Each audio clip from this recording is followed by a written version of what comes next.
mukyala Anitaida sibyangu nakamu era ng'ebyama bivuddeyo. Anitaida ono over the weekend yasobola okubeera nga temunange agulawo essomero liri yatandikawo erya litani erinya ndirabiddemuko naye nga yasobola okubeera nga agulawo akasomero sayidizaawo ekira era ng'eno ak'omukolo yasobola okubeera nga ayita banne bawangadde nabo yasobola okubeera nga ayogera n'ebigambo ebirala bingi. Ino yasize ebyama ku eyalibaawe SB4 media n'abalongo be era bamusuulira abalongo n'abalongo be anasobola okubeera nga tembi batuusako tubakyali awo ate ebyama bitandise okubeera nga tebivaayo kimu ku kimu. Mbadde mumanyi nti bu SB4 yakeera ku makya n'atwala abaana bano abalongo mu DNA era nga mbu kye yasanga oba kye yazuula okuva mu DNA kyeyasobola okubeera nga temunange ekibawula ababiri bano butambi buyina ngenda kubeera nga tekuterawo obutambi awo twongera okubeera nga tetumanya biki ebigenda mu maaso saidi zeeyo naye ng'ensonga ezo nazo zeewuunyisa bannange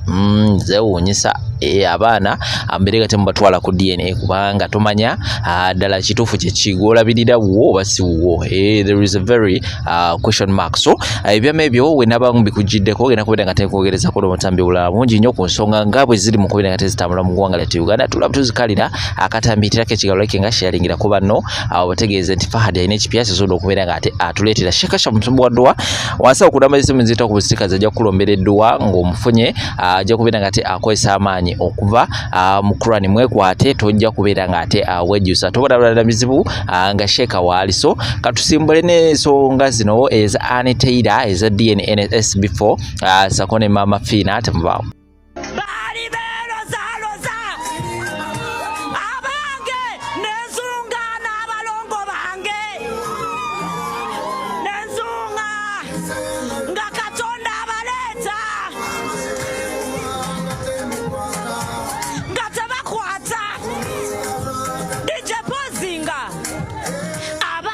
waliwo we nakuba amasimu tebakwata. Simanya abalongo bange bakoze batya n'ensekere zirina abalongo n'embwa zizaala abalongo tebakyalina vali mwekenyini mwamalamu abalongo vali. Yogera ebintu byewakola omusajja tobimanyi. Tomanyi byewakola musajja, tomanyi bemwagenda ku DNA byewakola omusajja okakasa tobimanyi oba oyagala aveeyo agambe ensi. Omusajja gwe weesibako bamutwala dde omwaka gumu n'ekitundu okimanyi bulungi toli naye. Okimanyi bulungi omwaka gumu n'ekitundu omusajja akuva dda mu ngalo n'omuwala gwe yawasa omumanyi kyazitowa n'ekyali ne famire ye. Mama Fina gwe weekokkola gwe Swaitaani gwe lukazi gwe olukadde olwakulanga embalaasi otono wansi waggulu lunene olulinga sweet bomb. Mama Fina gw'ovuma gw'omanyiira gw'oyagala okuvumisa abantu naye bano banna bamalaaya bakunkumuka busa bavudde bamanyira Mama Fina. Mama Fina ye yakuwasa n'akwata ssente ze mu mpeke obukadde n'obukadde obusuka mu 10 ne bakuwasa. Lozeti yakola nga mulamu wo ye yakuwa n'ekimuli. Lozeti wa Mama Fina ye yakuwa ekimuli ku mukolo. Wavano da mu public n'ogamba tolina musajja gwo kennyini ensobi zo zeekolera kajja wano kakalambala kaleega bimwe bibi kannamukadde kano. Mama Fina yaziika kitaawo zonna ssente zaziika kitaawo obukadde n'obukadde n'okumujjanjaba ssente zamuteekangamu. Tovangayo n'omwogerako kigambo kirungi okuleka okumuvumisa ensi yonna. Naye balwese bano abeweeka amannyo g'emakindi abano abalinga engulume bubanvuma. Ensobi zo ozimanyi temusime bantu bababeereddewo.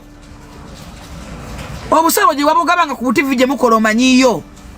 Wajononganga omusajja ng'okimanyi ebintu byonna bye wakolanga byonna obimanyi. Byonna obimanyi. Wakubanga essimu n'osaba miliyoni 2, 10, 5 mmeka Mama Fina n'azikuwa. Lwaki tovaayo n'oyogera ku ebyo? Lwaki tovaayo n'oyogera ku ebyo? Buli mugoba n'abalongo bange kumwe nani yagoba munne? Waggali yange omusajja wabwe lunakomawo nkubanga tayogera. Wasuwa ne balonda. Kiriza nti wasuwa ne balonda. Keeka byakale gobukadde mu kamera. Wali ontakula ngontakulira ki? Nani nakulumbako?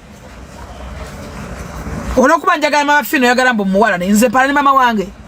Nze pala omuntu eyali andisizako bandiisa. Olwokuba gwe malaaya enkadde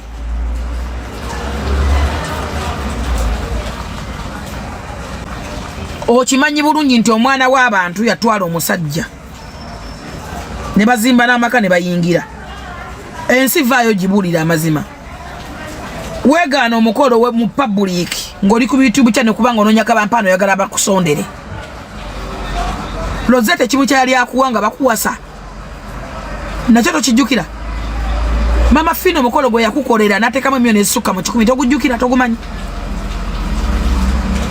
wavaayo n'oyagala okumanyisa Mama Fina n'oyagala abantu balowooze ni Mama Fina yagala SB4 Mama Fina yazaala SB4 n'amuteeka ne mu kiraamo kye mu baana be era y'omu kubadda ku bafiina mu baana ne ku by'obusika kwayita balina bamwegaanira wali oyagala Mama Fina baawukana ne SB4 omukazi omutaddeko ekiswalo omulabi omulengezalengeza ensi ogivuga psychological olinga agiraga ne Mama Fina yebaka ne SB4 ufaki n'abantu omusajja yakuva dda mu ngalo olw'ebikolwa byo ne bamutuwaala ebintu bye bakola mu kuziika jjajja wa SB4 byerabidde oba mbikujjukize nanyini musajja teyaliwo mulekerawo okuvumisanga abantu mulekerawo obutasima abantu balina bye bakoledde wamala ennakasera emyezi 3 ng'abaana bavuddemu Mama Fina ng'afandinga ssente buli lunaku mwena bamanyi Nakasero International emiliyoni 2 plus buli lunaku emiliyoni 2 plus buli lunaku oluyita ne batuuka okwambala pampa n'atumanga ne bazinonanga e Dubai ne bazinona luddawa ne batumyanganga amatage bajjanga e Dubai wali ovuddeyo n'omusiimako banoogera ekigambo kyonna kyonna ekimusiima Katonda asobola okuleka gwe n'emirembe ojja kubungeeta n'abalaba onoafuna yigo bakwata obulungi ekyokubiri omuntu abanga takulumbye manya nti omuntu watakulumbe tomulumbanga wavaayo n'onnumba galubindize wali oyogerako nazigula emitwalo 8 kyemanyi tolina nawe wali ozirabye osooka naziraba nange mba amazima teyanyumye galubindi saazitegedde wali ozitegera gonyambalira nani nkwogeddeko gwonyuma gwe okulaba gwe wekozekoze ebintu wenna oyambadde bwerero oleza obugulu wa bweru obubi otadde obutiiti kungulu weyita mulokole ng'osamira njagala ove mu depression omanye nti omusajja baamutwala n'ensi ogigambe nti omusajja baamutwala kuba n'omukazi amwina omumanyi omuwala omuto omulungi ne famire yo ogimanyi kyezitowa nekyesobola okukola abaana ababagaga baatutteko abasajja mugume mukole nnyo gwe mwavu gwalina entondo gwamanyira abantu abakuyamba babasasula ki abakuyamba wali basasudde ki vaayo kyogere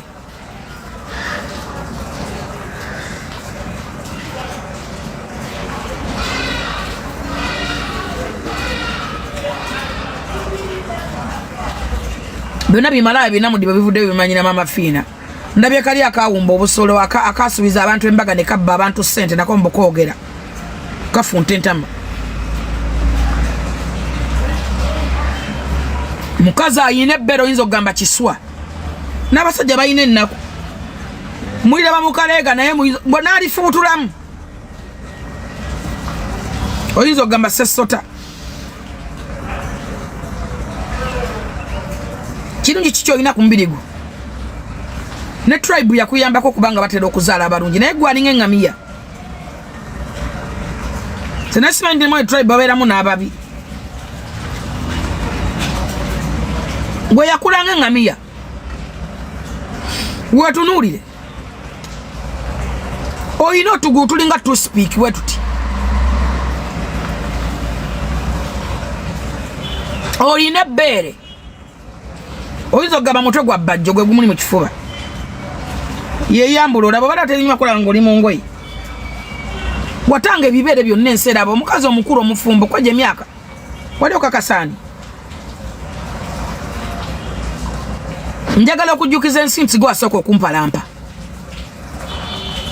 abalongo bange temusirika abalongo bange bajja musasula onyumiza abalongo so gwati n'embwa zizaala abalongo n'enkukunyi zirina abalongo n'emmese zirina abalongo bakyalina values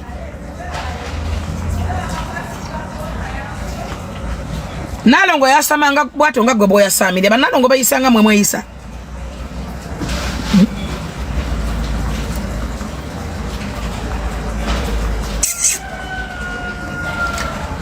wantakula ngomanyi onsobola ate katoguze bana balina amanya ageweeka abayi benakula ensundo mu busolo gwemba nakujjenje bako toyina kyongamba kasana sobola okutwayo amalususu nakukungula ensundo mu busolo nera bazijjaira wadiba awo lwatuuka oluganda ng'otulabira n'obwokulyabo wange wano wenjagala olya nga wabawo omuntu nga jamini box yange nga mbuulira ebizibu bye biki somehow nga ngamba ono ye asanze ekisako ekiri nemuwuliriza yalina abaana babiri omwana omu nga mulwadde alina gye yali abeera I don't want to go so much into details kati tugenda nga tulaba nga omwana bamujjanjaba nga omwana atereera nga tunoonya omulimu nga gubula nga omanya emirimu gya Uganda kati nga ndesa n'omudolo nga mugabo tutandika ka business bwe kati kaleka oyinza okayita akawansi oba kacyafu naye kalimu sente cause every day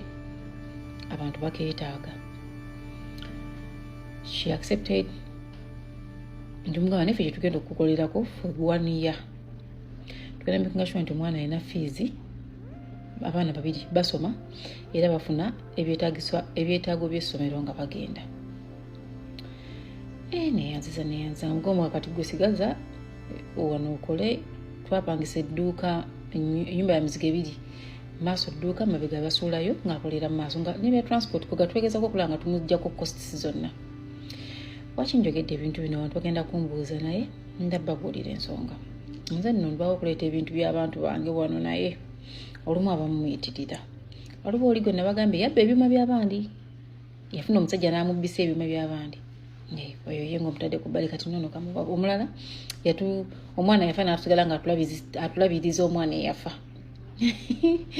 kati ono munnange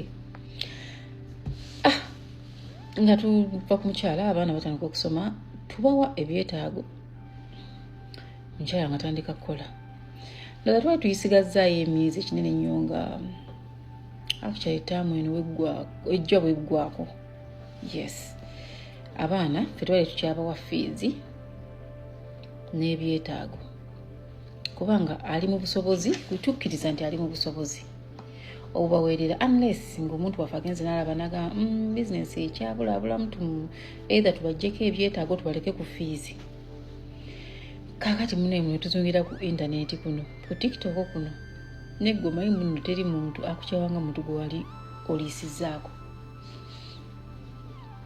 munnaye omukyalo ono tamanyi nange simumayira kati twirabanga ku maaso naye nga akawunti ye ayina akawunti basimaiti ayina n'akawunti ku TikTok ge mazima so omuntu yakoze ebifaananyi omuntu yakoze video natekako ebifaananyi byange n'eby'abantu abalala ayina emboozi gyabadde akola nyinza okuba mwagirabyeko abamu nga kuliko ebifaananyi by'abantu abawera naye I happen to be among them omukyalo kati omuntu n'awandiikako comment olwasimuko comment n'ogamba ono nga nvumye nnyo ate namukoze ekibannange nze ali ekiruddu kati mu bye yayogedde ng'alinga awakanya n'ekya the charities we do kwe kugikwatako neŋŋamba ono actually nadde ndowooza wa luganda lwa mwana oli eyafa omukazi muganda wa mukazi oli omukazi oli eyatusigaza nga tulabira omwana eyafa kwe kugikwatako neŋŋamba alabika nno yoono ng'ono mulala so screenshotting ekifaananyi kyempeereza ttiimu yange mbagamba omuntu ono mumulinako mu fayiro zaffe mumumanyi omukyava ngamba yiye mami ono ewabaana ababiri gwe wasembayo okumva mu TikTok yo nemuga tekisoboka yaŋŋamba TikTok yagivaako era akawunti mwe yansindikira yagiggulawo papa siri kumpeereza tagikozesa kwa nange nagikeberanga tagikozesa nimugamba netuyamba tutyo omuntu ali mufeka akawunti naŋŋamba ngezaako kwekweka baneiba banebe kunsekeera ovu eki nkitegeera ngange saali agadde kusekuswala mu baneiba bange yayina akawunti ye munnange nga baŋŋamba yo nebifaananyi kino ekifaananyi kyekye yeye okumanya ng'omuntu lyadde alina obusungu ng'ali pulayinga ne komenti zigenze ku komenti ye nga mbagamba what happened nga bangamba tewali era abaana bagenda kuwumula tugenda kubajjayo ajja kujja wano abakime ffe tubatwala ku ssomero abakyalira naye because ffe tulina ekidduka tugayo ntubakima yo najja wano n'abakima oba oluusi ne tubamutwalira konsete ekisoboka ng'ayogera bingi ngambagamba temusooka munyega kasita abaana bawummula tumulinde ttaamu ejja mumugambe tetugenda kusobola kuwa baana fiizi na byetaago tutuukirire kiri kyawandiise mu comment section. You people, you see, nze lwaki sikyaddukirira abantu nga bantaaginze bampise nayiza okugamba mukama this is not my burden okwetikka, this is not my fight to fight, this is not my battle. God, it's you and this person muyambe through another person. I stopped ebintu byokugamba pannagenze ngenda kubuuka emyala n'amayanja ku lw'abantu abatasobola adde okubuuka ka trench okujja ku lulwo okutaasa. And the best they can do is to insult, abuse, chokanga mu butuufu omubeereddewo 90. Because I looked at this lady nengamba naye kakati ono omukyala era nabagambe temunyega tulinde tamu abaana ne bava ku ssomero nga mubajjeyo mumugambe tetugenda sobola muwa bintu by'abaana na fees. You don't explain kubanga era naffe si ffe twaba muzaala musi buvunaanyizibwa bwaffe. Kati mbaddeawo ne bankubira anti kakati omukyala agamba asaba kwogera naawe tamanyi buzibu bwavudde bizinesi badde yeetagamu obudde wali omugambye omwaka teguweddeeko biki ne mugamba mumugambe sente zaatuweddeko obusobozi tebukyaliwo n'abalala tugenda baleka baddeyo mu bantu baabwe babalabirire. I felt bad nti kino kigenda lumizaamu obwana obuto obwo naye kasatu amuwa capital kasita akola ajja kuyiiya mama talemererwa abaana basobola bateeka ne mudde wanafuna government school around. Kale nebunyizza messages y'omukazi ono nengamba tandabangako amazima gaalidla nange simulabangako maaso ku maaso twayogera mu TikTok omwo mu account ofula saagala kugendayo ebizibu bibaayo bingi ate ogenda n'ogwa ku muntu omutima ne gukulemerako nkuyamba somehow nembeera convinced and we really helped okubanga twakuwevingako abaana babiri fees n'ebyetaago that is a lot. Kati ate gwe nodda kusebo ku media nodda kunze nange nonninyirira naye ddala mu abantu baagala ki kati nange sikyasobola abo bokka abalinsindika nga ndi mu wheelchair kasita abaana bange babanga balyokke n'ababaganda bange abankwatako ebisigadde nedda bantu mwe mulimba nnyo. Okay, wadde bagamba si buli muntu atambula naawe nti abeera mu lugendo naawe akutambulira okumpi abeera mu lugendo lwe lumu naawe bintu n'ebigendererwa bi. Okay, you don't like Fifi, you don't love Fifi, I understand, it's natural. Nange nsobola okuba nga nina besisaagala nga tebalina nakyo bankola, but don't come for me. Don't come to me when you want help. Don't come for me when I have helped. I have helped, then you're busy, insulting me. Banange tuli bantu. Akomuntu naffe kajja n'oweekyawa n'ogamba mukama bwe ndi kusanga mugulu tuli faafaagana. For God's sake, abaana babiri okuva ku byetaago by'essomero mpaka ku fees. And you also write a bad comment. And it's not even a bad comment. There's a bad comment and an insult. No limba, no waira. And you are busy replying buli muntu yabadde commenting akoyo post comment. Akuwa kanyango obavuma. Kati bwongamba mbuno myaka tegunnaba kugwako omwaka nedda mukwano toba n'abaana bo. Toba n'abaana bo.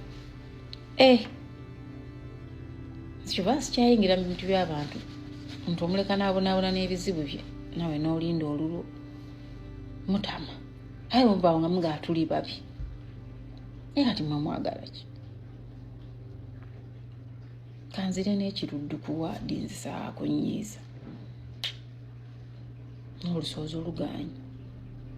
Abalungi abatuwuliriza era abatulaba olunaku olwaleero tukyaddeko ewa Sheikh Ashraf Dembe. Sebo nsanyusa okubalaba. Amannya agange nze Sheikh Ashraf Dembe. Akola ku bizibu by'enjawulo. Omuntu singa aba alina ebirwadde musomereddwa tunywa amazzi ga lukuya nga bw'obadde ogalaba. Tugenda abantu ku kyoto ne twokya emizimu emibi egibabaamu.